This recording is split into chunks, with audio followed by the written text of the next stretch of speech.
Even though it's a TV movie, Something Evil might be my least favorite of all the feature films directed by Steven Spielberg.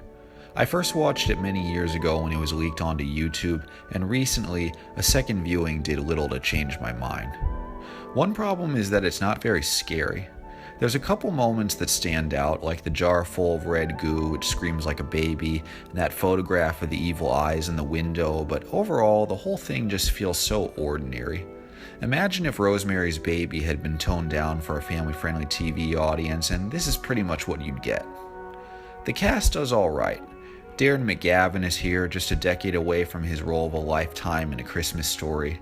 Ralph Bellamy is here also, a handful of years after playing the evil witch doctor in Rosemary's Baby, and playing a similar role in this movie. Jeff Corey, who was Spielberg's acting teacher at the time, plays a guy who's always sacrificing his chickens. Carl Gottlieb, who later worked with Spielberg on Jaws, has a cameo. Margaret Avery, who later worked with Spielberg on The Color Purple, makes her debut screen appearance here, and apparently Spielberg himself has a cameo in the movie somewhere. I'm assuming he's this mustache guy in the control room. Now, as for the lead performance by Sandy Dennis, it's okay-ish. In the late 1960s, Sandy Dennis had won an Oscar for her performance in Mike Nichols' Who's Afraid of Virginia Woolf, and she gave an even better performance as a school teacher in Robert Mulligan's Up the Down Staircase. So it's a little sad to see how, by the early 70s, her career had already dried up, and she was forced to take thankless parts like the one in this film.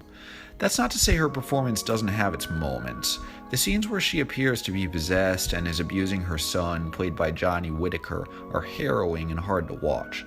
And there's a scene where she has a tearful monologue begging her son to take care of his little sister while she contemplates committing suicide. I just think that for an actress of her skills, Sandy Dennis deserved better roles in her career, and wouldn't it have been nice to see her and Spielberg collaborate on something more interesting? The funniest theory I've heard about Something Evil is that it's the closest Spielberg has ever come to directing a Frank Perry-style movie about a mad housewife. But unless you happen to catch it on television in the early 70s, or unless you're a Spielberg completist like I am, there really is no reason to watch Something Evil.